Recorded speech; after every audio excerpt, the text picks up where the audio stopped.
the story will continue. With that, the trio found their eyes growing heavy, their breath slowing. This is the first time, began Amir. The first time I have felt tired since I was imprisoned here. His words were cut off by a loud long yawn, and he remembered nothing more. We might have slept for an hour, or a year. And they awoke things with slightly more real quality to them. The mist left thicker, the leaves greener. It was clear that they had awakened from their dream. Nick shook the mayor's shoulder gently. "Good news," he said. "I think we made it." "Oh wow," said the mayor in an awed voice. "We did it back." He blinked once, and then again, as if not quite believing his sight before him. "You two have no idea how much this means." The death dream was spreading through our village, and I wanted to... Well, I thought I could figure out how to stop it, but I guess that wasn't the case. I must have caught the disease and become trapped in my own dream. The mayor started to stand and collapsed back to the earth. He stared at his legs as if trying to remember how they worked, then glanced at Nick and shrugged. Without a word, the young man reached down and pulled the mayor to his feet. "Real life may take some getting used to," said the mayor, as a wry smile crossed his lips. "You shall relearn in short order, I mean. You shall relearn in short order, I'm sure," said Wise. "For now, you should return to your home and rest." "No," said the mayor, swaying on unsteady feet. "No, I can't. Some of the villagers are still trapped in a death dream. I have to save them." The mayor slowly made his way to the divine tree in the center of the village, then bowed his head and prayed slightly. "This is a holy tree," he explained when the prayer was finished. "It's the guardian of our village's history and memories. Superstition will only make your mission harder," muttered Wise. "We should not put our faith in the gods." The mayor shook his head. "No, not the gods, the words. Legend says that our tree is home to a powerful magic known as the sealed words."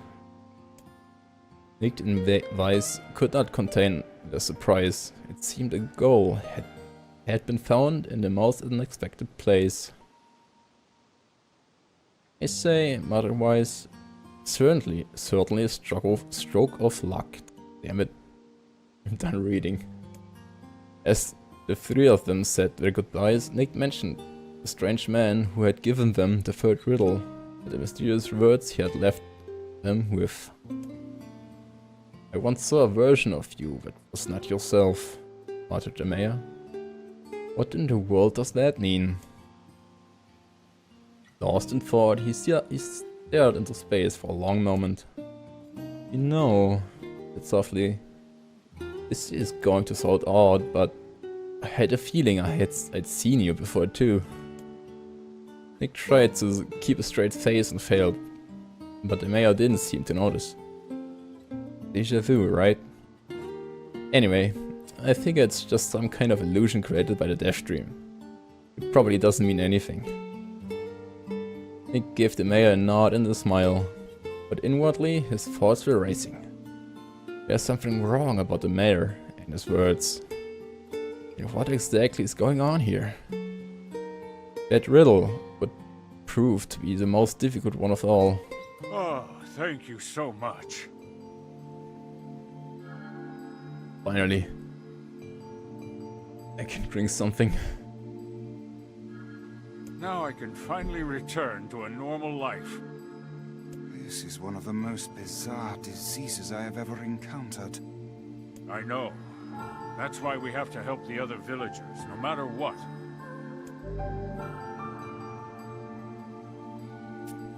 Obtained a sealed verse. Dark execution. Oh, it's a spike one. Okay. For a sealed verse, that didn't take much effort. Yes, all a touch too easy if you ask me.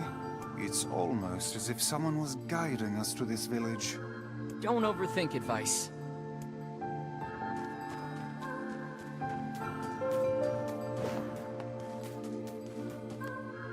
This person must be dreaming too. It would appear that way, yes. Enter this villager's dream. Sure. Can't say I'm very excited to go back there.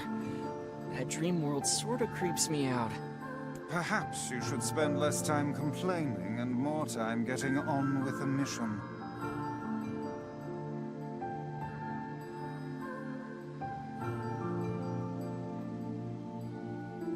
Yeah.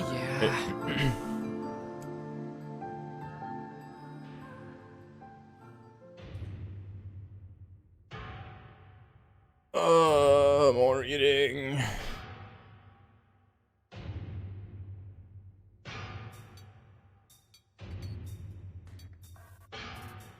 Okay, I breathe air scented with death and resist the urge to laugh. For now, it will sound like the words of a madman. How long have I been in this fresh hell? My box, my prison, is tucked beneath a stairway in the long, unused catacombs of some infinite castle. Outside I hear the sound of a funeral dirge that plays without end. Light has no place here. Wind is a forgotten friend. I pray for death to come, but he forsakes me. Time passes, and eternity slips by in a single tick of a clock. Someone knocks on my prison. Beyond there, I hear an unfamiliar voice. My savior! I claw at the door of my jail, embedding thick splinters under my ragged nails. I scream for help. Help! I laugh. I sob. Surely, this is a product of my addled mind. Surely it cannot be true. Help me! I cried. For the love of all the gods, help me! Impossible. I hear the sound of a log being torn out and falling to the floor. As the door slowly creaks open, I have just enough time to see a silver-haired boy in a folding book before the light pours inside. My eyes, accustomed to blackness, explode with pain, and I'm forced to turn away. Who are you? I asked, shaking hands covering my face. How have you come to this place? I'm Grimoire Wise, Mrs. Nick. Long have we been searching for you. Now come, stand. We shall awaken from this nightmare together. The one known as Nick extends his hand and pulls me from the cell. Oh, my eyes are slow to adjust to freedom. My ears are keen as ever. They recognize the staccato sound of heavy rain. I never thought to hear that again, I whispered. Would that this there not such terrible storm, said Grimoire Wise. Look at your feet. I force my eyes open and see water pooling around my ankles and lapping at my shins. There's so much of it. Yes, and more comes each moment we delay. If we do not make good or escape, we shall all drown in this castle. We know you're weak. But you are our only hope to survive this place. Time, that long-forgotten friend, made itself known again. I nodded my head and swore to save my rescuers, no matter the cost. Castle catacombs are a maze, twisting upon themselves like the endless entrails of a giant.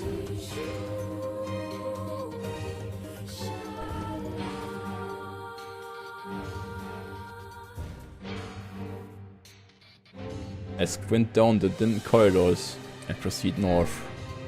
At the end of the corridor, I find a row of 20 gorgeous canopied beds resting atop of a carpet of velvet. All are covered in a thick layer of dust and cobwebs. Searching for the door to the next room, I came upon a shapeless mass of grey matter. It has been shoved against the side of a wall. Despite my fever, I think I see outlines of a door just beyond. And I reach out my finger and touch a piece of the mass. It turns to dust and drifts away on the wind. Realization slowly dawns, and I fall to my knees and weep.